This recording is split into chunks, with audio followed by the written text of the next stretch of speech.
18 জুলাই মঙ্গলবার। ব্রহ্মসূত্র বিচারাত্মক। আত্মা সাক্ষাৎকারের চিত্র। যোগের ভাগ হয় না, ঈশ্বরকে দেহে খুঁজতে হয়। শ্রীজীবন কৃষ্ণ: আমি ব্রহ্মসূত্র কিছু জানি না বাবা।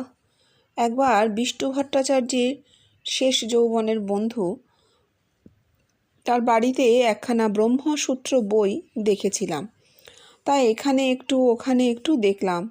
এখন বল, শাস্ত্রকারেরা যে সমস্ত কথা বলছে সেসব অনুভূতিমূলক না বিচারমূলক? ধীরেন একটু চিন্তা করে, সবই বিচারাত্মক নয়, তবে বেশিরভাগই বিচারমূলক। শ্রীজীবন কৃষ্ণ: না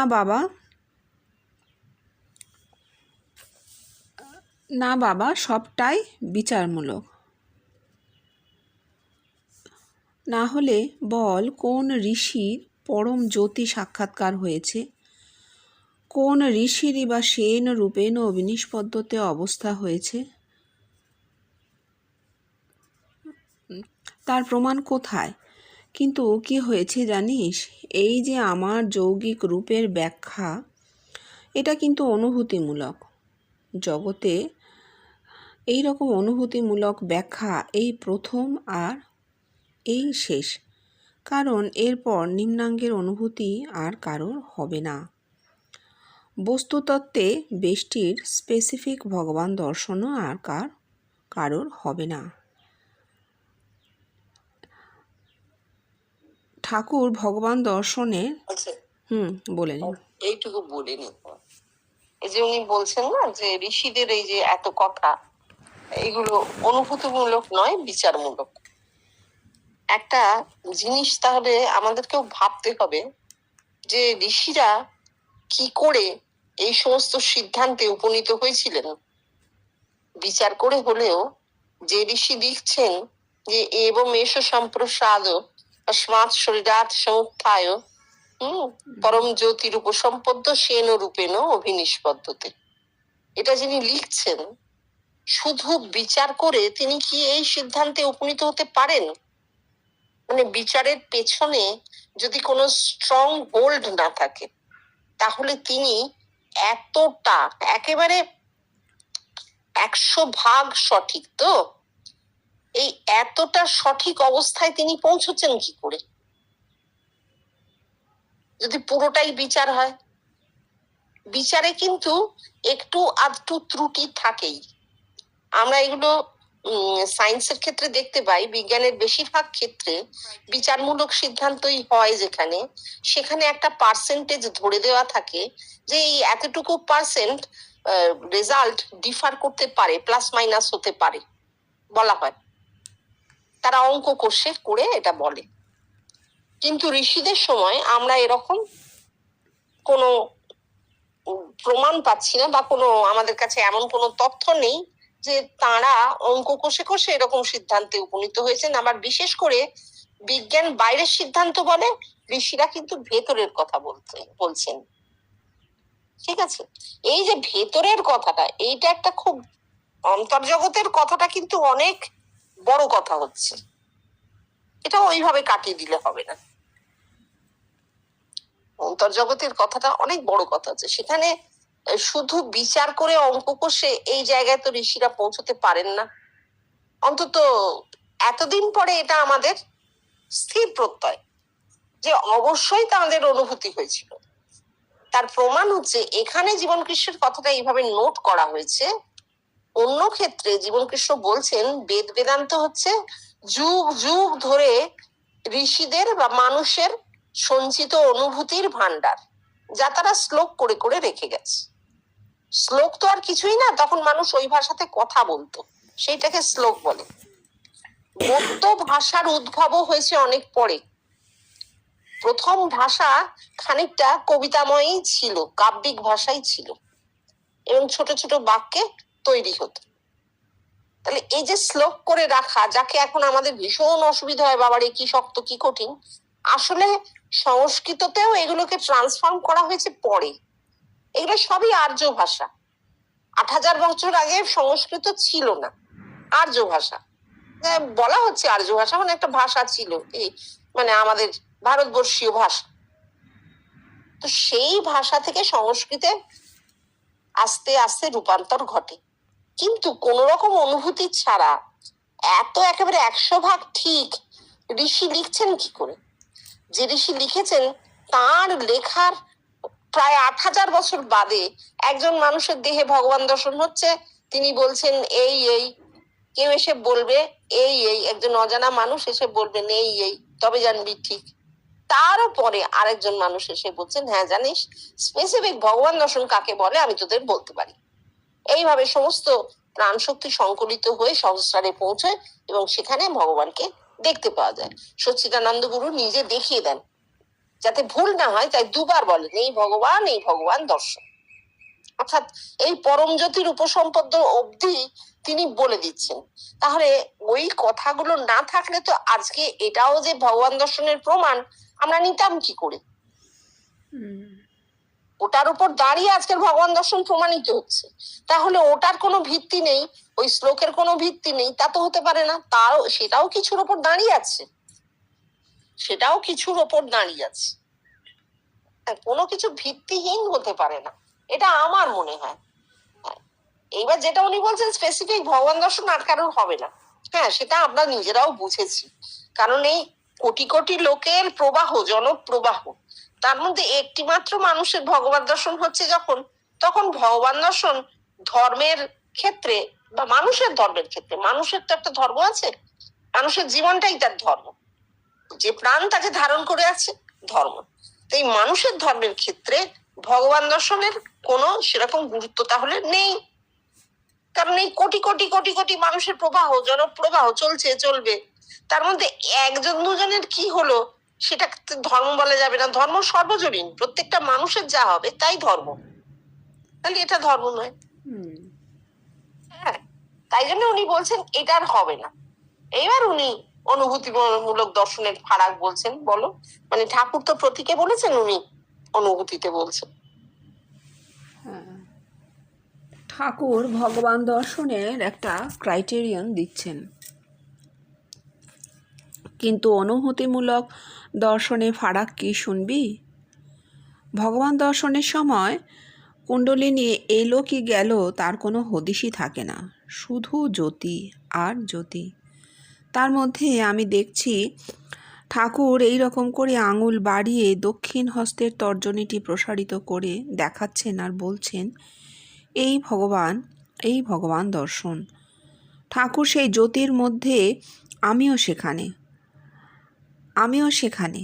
মানে কি ধরবি, এই ফিজিক্যাল জীবন কৃষ্ণ নাকি? না, আমি তখন শুদ্ধ আত্মায় পরিবর্তিত। ঠাকুর সেই জ্যোতির মধ্যে মিলিয়ে গেলেন আর ঠাকুর এই ভগবান দর্শন বললেন।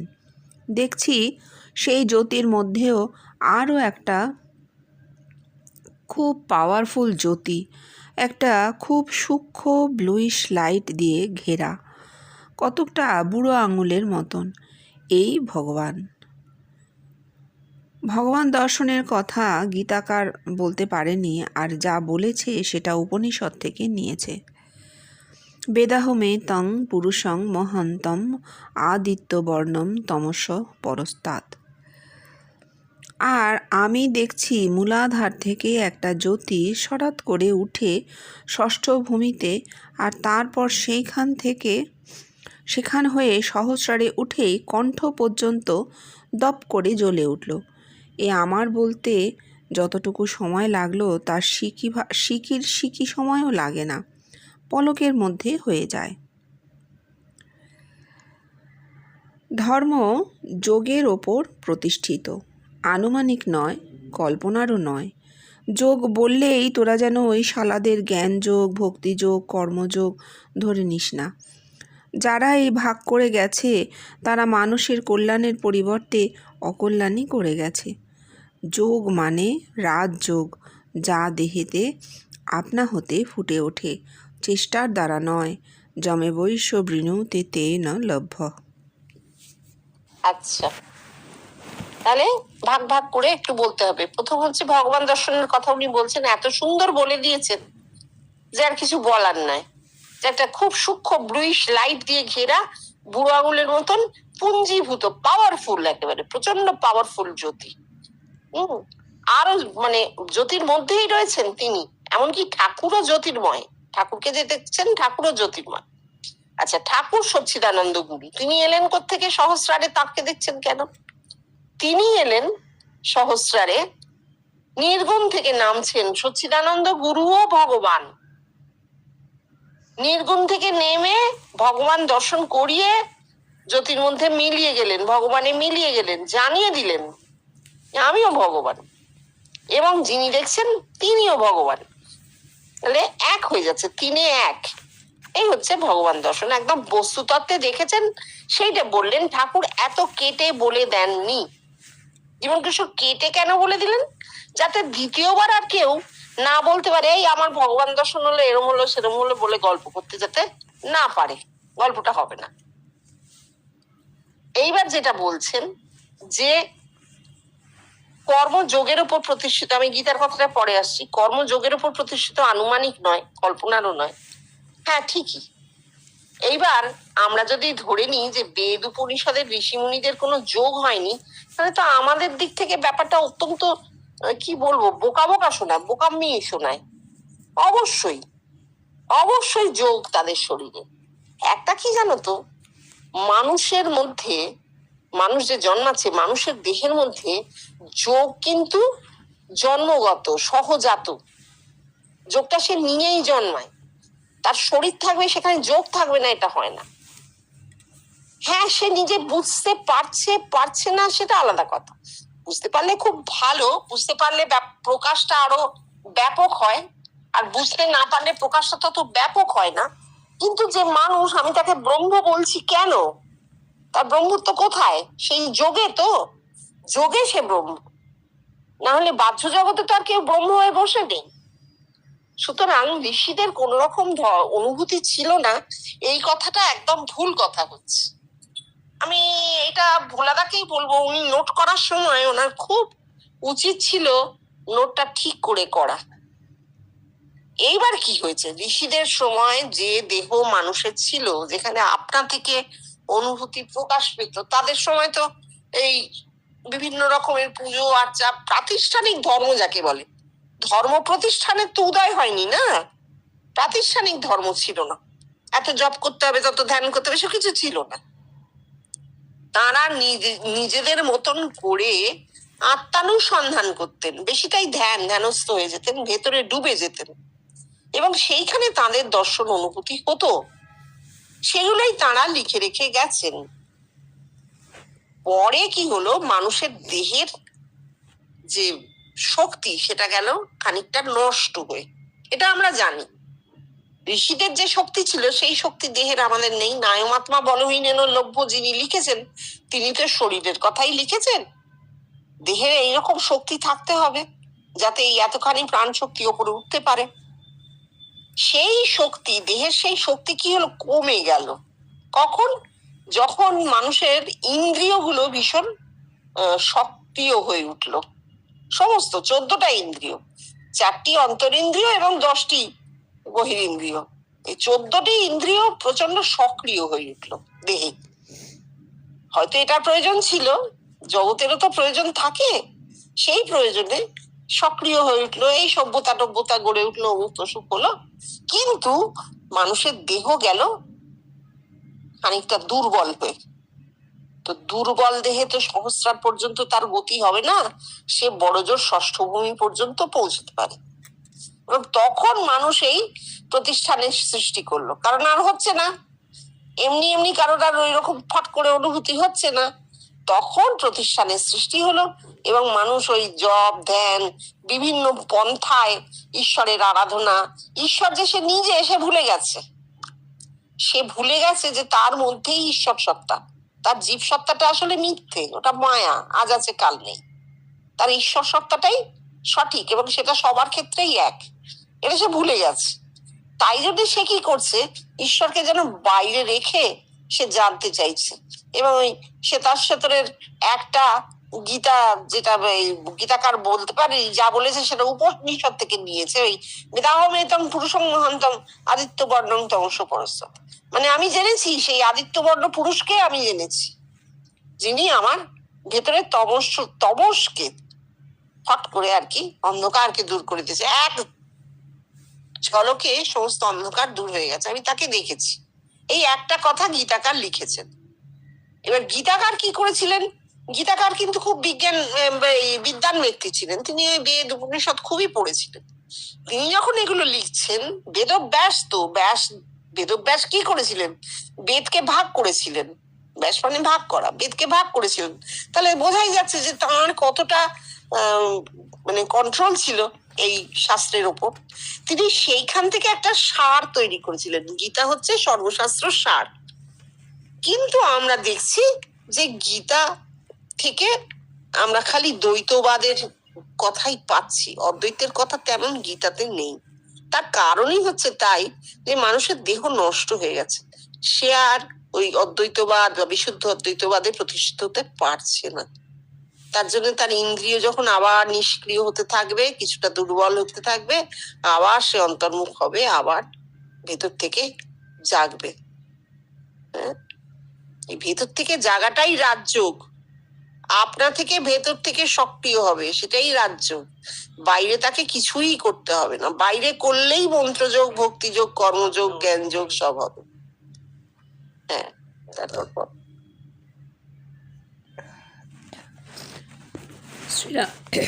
শ্রীরামকৃষ্ণ আর শাস্ত্র বল, দর্শন বল, বেদান্ত বল,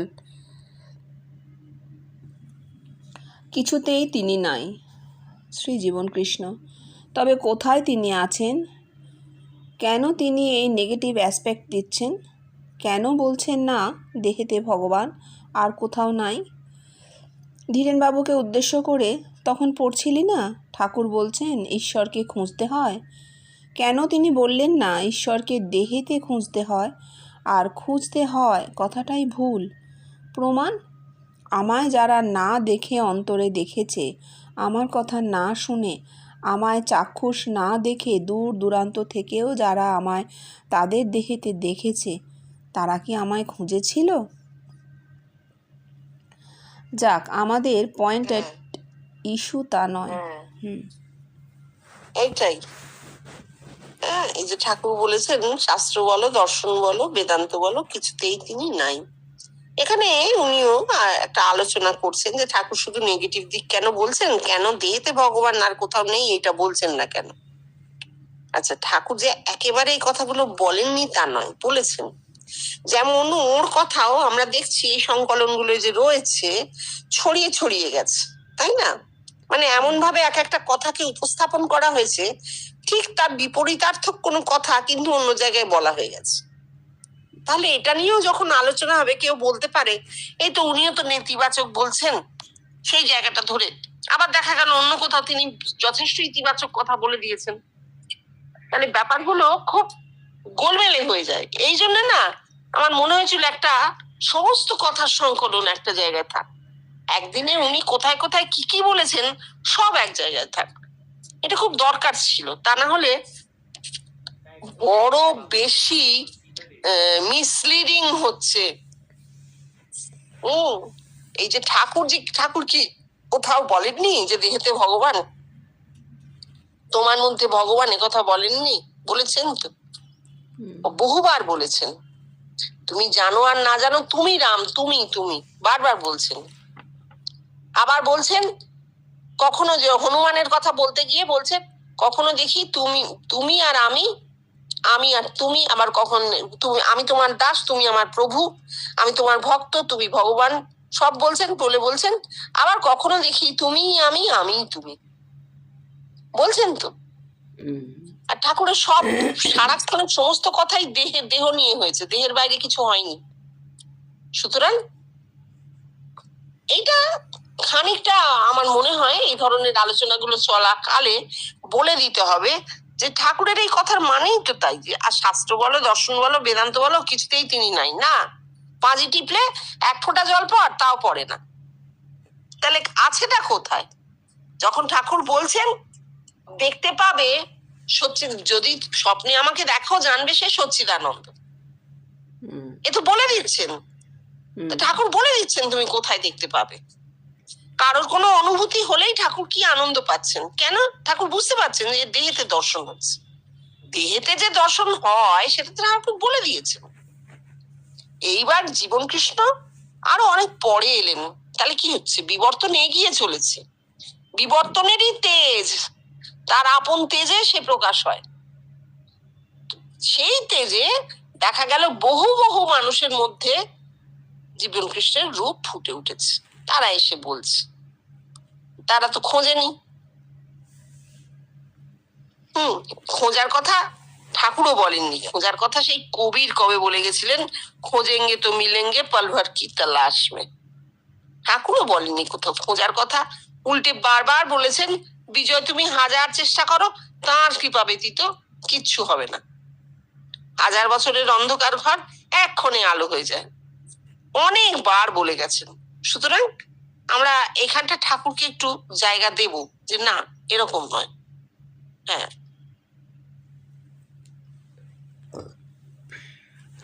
যাক, এখন আমাদের পয়েন্ট অ্যাট ইস্যু তা নয়। এখন বল, কেন ঠাকুর বললেন না ঈশ্বরকে দেহেতে খুঁজতে হয়? ঈশ্বরকে খুঁজতে হয়, ব্যাস। যেই এই কথা শোনা, অমনি জন দ্য চায়নাম্যান বেরুলো লাঠি সোটা হাতে করে, জলের পাত্র খাবারের পাত্র নিয়ে, হাতে লণ্ঠন জেলে ঈশ্বরকে খুঁজতে। তারপর এই এতখানি মোটা এক বই লিখে ফেলল, যেমন বিশপ বেনিয়ান্স পিলগ্রিমস প্রোগ্রেস। বল, কেন বললেন না ঈশ্বরকে খুঁজতে হয় দেহতে? কেন জানিস? এই কথা বেরোবে না মুখ দিয়ে, কারণ যাদের খাচ্ছেন ঈশ্বরকে যে তারা বসিয়ে রেখে দিয়েছে বাইরে, মন্দিরে একখণ্ড নৈকস্য কোষ্ঠী পাথর চিত্র বিচিত্র করে। কেন? অর্থাৎ অন্ন দাস হয়ে যায়। দেহেতে খুঁজতে হয় বললে কি ট্যাক্স বসে যেত, না পুলিশ ধরে নিত? কেন বললেন অন্ন দাস? এই কথাটা ঠাকুরকে লক্ষ্য করেই, ঠাকুর মন্দিরের পুরোহিত ছিলেন, তিনি কোনোভাবে কেটে মানুষকে বলতে পারছেন না যে ওগো ওই ভবতারিণীর মন্দিরে কিছু নেই, ওখানে মূর্তি সাজানো আছে, ও তোমার মা নয়, ও আদ্যাশক্তি নয়, তোমার মা, তোমার আদ্যাশক্তি তোমার দেহেই, তোমার দেহটাই মা আদ্যাশক্তি। এই কথাটা কেটে ঠাকুর বলতে পারলেন না, মানে তার মুখ দিয়ে বলানো গেল না। ঠাকুর তো নিজে কিছু করেননি, এটা আমাদের বারবার মনে রাখতে হবে। ঠাকুর সবসময় ভাব মুখে থাকতেন, কথা তার ভেতর থেকে আপনা আপনি বেরিয়ে আসতো, বলতেন মা রাস ঠেলে দেন। তাহলে এই একটা মানুষ যিনি নিজে কিছুই করছেন না, তার দিক থেকে কোনো ক্রিয়া নেই, তাহলে কথাগুলো এরকম ঘুরিয়ে আসছে কেন? তার কারণ তার দেহটা ওই রকমই, তিনি সত্য বই মিথ্যা বলবেন না। এবার সত্য বলতে গেলে তাকে বলতে হবে যে মন্দিরের মূর্তিটা, বিগ্রহটা ও কিছু না, তোমার দেহেতেই সব। তাই জন্যে তিনি একটু ওই ঠাড়ে ঠোড়ে যা কিছু বলে গেছেন। নবীন ভাস্করের নির্মাণ বলছেন না, আমি জানি মা আমার চিন্ময়ী, তা জানি না এই মূর্তি কে তৈরি করেছে তা জেনে আমার কি হবে, এটাই হচ্ছে কথা। আমি জানি মা আমার চিন্ময়ী, ঠিক আছে না? তাহলে এই যে ট্যাক্স বসেছে তো দেহেতে খুঁজতে হবে বললে কি, হ্যাঁ ট্যাক্স বসে যেত কিনা জানা নেই, পুলিশে ধরে নিত কিনা তাও জানা নেই, কিন্তু ঠাকুর যদি দক্ষিণেশ্বর মন্দিরে বসে বলতেন যে মন্দিরে যাস না, ও মন্দিরে কি আছে, কিছু নেই, তাহলে তো মন্দির কর্তৃপক্ষ তাকে থাকতে দিত না, হয়তো পুলিশে দিতেও পারতো, যে বিধর্মী অধর্মী বলে দিতেও পারতো পুলিশে, আমরা জানি না সে কথা। এবার ঠাকুর কি এত চিন্তা ভাবনা করে বলেছেন? না না, তার ভেতর থেকে কথা আপনা আপনিই বেরিয়ে আসতো, যাতে এমন কিছু ঘটনা না ঘটে, তাই ওরকম ঠাড়ে ঠোড়ে কথাই তার মুখ দিয়ে বেরিয়েছে, সোজা কথা বেরোয়নি। আরো জানতে হবে, তখন আমরা পরাধীন দেশের মানুষের মাথায় দাসত্বের সেল ভীষণ ভাবে কাজ করে। এগুলো সমস্ত কি বলবো, চেতনার স্তর, ওইভাবে কি সবকিছুকে তো ফেলে দেওয়া যায় না। এইবার যেটা বলা হয়েছে যে ঈশ্বরকে বাইরে খুঁজতে বেরোনো, এইটা কিন্তু পাশ্চাত্য দর্শন, western philosophy. John the Chinaman, bishop Bunyan's Pilgrim's Progress, এই যে খ্রিস্ট ধর্ম, ইসলাম ধর্ম, এদের এত মসজিদ বানাবার শখ, যেখানে পাথর পড়বে সেখানেই নাকি মসজিদ করে। কিসের পাথর কোত্থেকে আসছে কেউ জানে না, বলছে নবী ফেলেছে। নবী কি করে ফেলবে? মানে কোনো যুক্তি নেই, কোনো কথায় কোনো যুক্তি নেই। আজকের যুগে দাঁড়িয়েও যারা ভীষণ ভাবে ধার্মিক ওদের লোকজন আছেন, তারা এমন কথা বলেন যে যুক্তি বুদ্ধির বাইরে, একদম যুক্তি বুদ্ধির বাইরে। তখন খুব অবাক লাগে ভাবতে যে এরা এখনো এই জায়গাটায় কি করে পড়ে আছে। তার কারণ হচ্ছে তারা ওই সারা বিশ্ব দুনিয়া থেকে প্রভুকে খুঁজে বার করে আনবেন। প্রভু জগৎ ব্যাপ্ত হয়ে আছেন, আমার মধ্যে নেই কেবল, আমি খালি জগৎ ছাড়া। এই হচ্ছে সমস্যা। প্রভু যদি জগৎ ব্যাপ্ত হয়ে থাকেন, তাহলে তিনি, আমিও তো জগতেরই লোক, আমিও তো জগৎ, তাহলে আমার মধ্যেও তিনি আছেন। এইটা তো প্রথম কথা।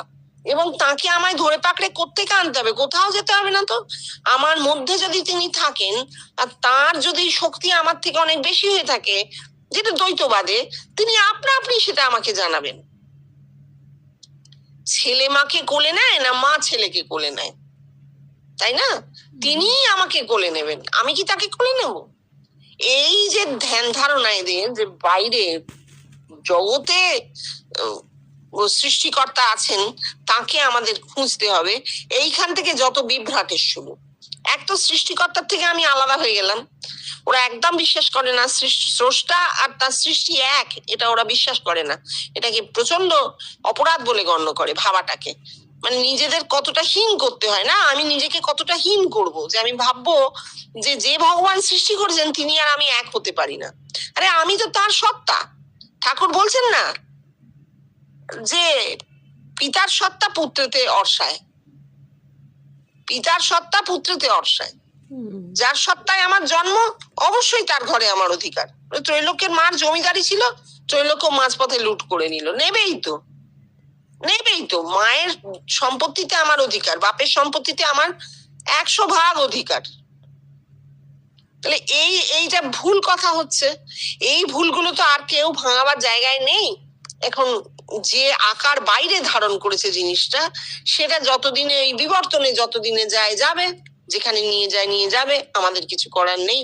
কিন্তু এই দর্শনটা পুরোপুরি পাশ্চাত্য দর্শন এবং সেমিটিক কালচার। ঈশ্বর বাইরে, জগৎব্যাপ্ত সর্বব্যাপ্ত হয়ে যাচ্ছেন, তিনি বাইরে আছেন, আর আমি তাকে খুঁজতে বেরোবো, যেন আমার মধ্যে ঈশ্বরটি নেই, তিনি যেন শুধু আমাকেই ফেলে পালিয়ে গেছেন।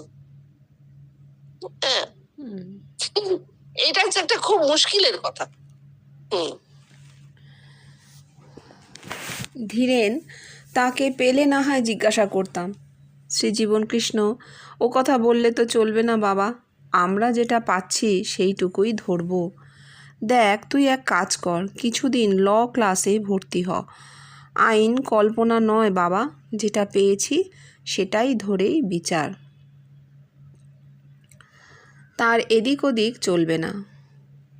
ধীরেন দেহেতে বলেননি সত্য, কিন্তু কেন বলেননি কি করে জানব?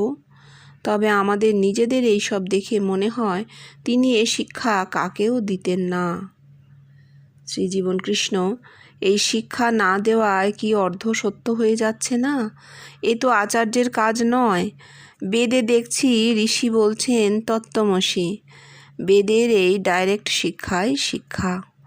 আর কি হয়েছে জানিস? নিজের দর্শন হলেও ঈশ্বর যে দেহে, তখনও এ ধরা যায় না। কত পরে তবে ধরা যায় ঈশ্বর দেহে। ওরে, এই দেহ যে কি অদ্ভুত যন্ত্র রে! এই মানুষ হওয়া কত বড় শ্রেষ্ঠ আশীর্বাদ বল দেখি। তা আমি যদি বলতাম, কি বলতাম বল দেখি? সোজা বলে দিতাম দেহেতে খুঁজতে হয়, যোগীর মন দেহেতে যে রে, এই মনুষ্যত্বম। কি শঙ্কর বলছে রে? দেখ দেখি, মনুষ্যত্বের বাহার। ঘরের প্রত্যেকের দিকে আঙুল ঘুরিয়ে, অর্থাৎ এক বহু হয়েছে, আমি বহু হয়েছি। বিভুরূপে তিনি সর্বভূতে এক হয়ে আছেন। তং জাত ভবসি বিশ্বত মুখ। তাহলে কি বলতে চাইলেন? ঠাকুরের অর্ধসত্য শিক্ষা, তা যদি হয়, যুগে যুগে তুমি যতই এগোবে, ঠিক তার আগের যুগে তোমার মনে হবে অর্ধসত্য প্রকাশ পেয়েছে। পূর্ণ সত্য বলে তো কিছু নেই। সত্যি সত্যি বলতে গেলে শুধু বেষ্টিতেই পূর্ণ সত্য আছে। একটা মানুষের ভগবান দর্শন বা সমাধি করে ব্রহ্মত্ব, সমাধি লাভ করে ব্রহ্মত্ব, এইটাই কিন্তু তার পূর্ণত্বটা হয়ে গেল। তার জীবন তো ওইটুকু, একটা মানুষের জীবন ওইটুকু। সেই জীবনে তার চরম প্রাপ্তি ঘটে গেলে সেইটা পূর্ণ সত্যের প্রকাশ বলতে পারি।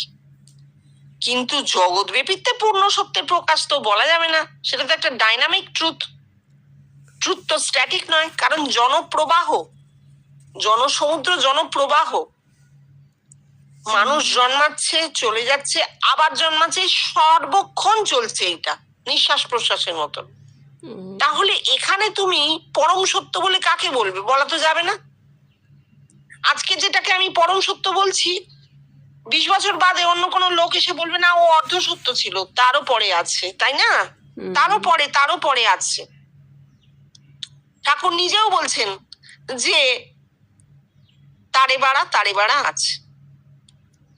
তাহলে আমরা যখন বলছি যে ঠাকুর অর্ধ সত্য দিয়ে গেছেন, এই কথাটা বলতে গেলে এইভাবে বললে তো হবে না, বলতে হবে ঠাকুরের সময় যত দূর হয়েছিল ঠাকুর তত দূর বলে গেছেন, এবং সেইটাই আচার্যের কাজ। তিনি তার বাইরে বলবেন কেন? বললে তো সেইটাই কল্পনা হবে, ভবিষ্যৎ তো তিনি বলবেন না। তিনি একটু একটু বলে গেছেন যে ওই কোথা থেকে একটা আলো আসছে, ঠিক বুঝতে পারছি না, আলো, চৈতন্য প্রবেশ করছে মানুষের মাথায়, কিন্তু তখনও সেটা ফোটেনি, ওইটুকু বলেছেন। যখন বলছেন তোমাদের চৈতন্য হোক, এই বলছেন আলো তোমাদের মধ্যে ঢুকবে, তোমাদের চৈতন্য লাভ হবে, বলে গেছেন। তাহলে এইটাই আমাদের দেখতে হবে যে মানুষ হওয়া কত বড় শ্রেষ্ঠ আশীর্বাদ বল দেখি 100 বার। কিন্তু ফল্ট ফাইন্ডিং হলে খুব মুশকিল না? যদি আমি একজন ফল্ট ফাইন্ডার হই, মানে শুধু ছিদ্র খুঁজে বেড়াই, শুধু মানুষের দোষ খুঁজে বেড়াই, তাহলে কিন্তু বিশেষ করে আচার্যের দোষ, যারা আগে আমাদের আচার্য বলে আমরা জেনেছি, তাহলে কিন্তু খুব মুশকিল হবে। তাহলে আমার পক্ষে ওই দোষকে অতিক্রম করা সম্ভবই হবে না। নিতে হবে সবকিছু, নিতে হবে সবাইকে। প্রত্যেকেই কিন্তু জগতে এসেছে কিছু দিতে, অজ্ঞাত সারে। মানুষ তো নিজে জ্ঞাত সারে জন্মায় না, অজ্ঞাত সারেই জন্মায়, এবং জন্মায় কেন? জগতের প্রয়োজনে। জগতে তার আসা এবং যাওয়া, এই মাঝখানের যে সময়টা, সেই সময়টা সে যা করবে সেটা জগতের জন্যই করা। আপাত দৃষ্টিতে অকল্যাণ মনে হতে পারে কোনো কোনো কাজ, কোনো কোনো ঘটনা আমাদের চারপাশে ঘটছে, আমরা দুঃখ পাচ্ছি, কষ্ট পাচ্ছি, কেঁদে ফেলছি, মনে হতে পারে যে এত বড় ঘটনাগুলো, এইরকম ধ্বংসাত্মক ঘটনা ঘটছে, এই খুব অমঙ্গলের, এটা আমাদের মনে হয়।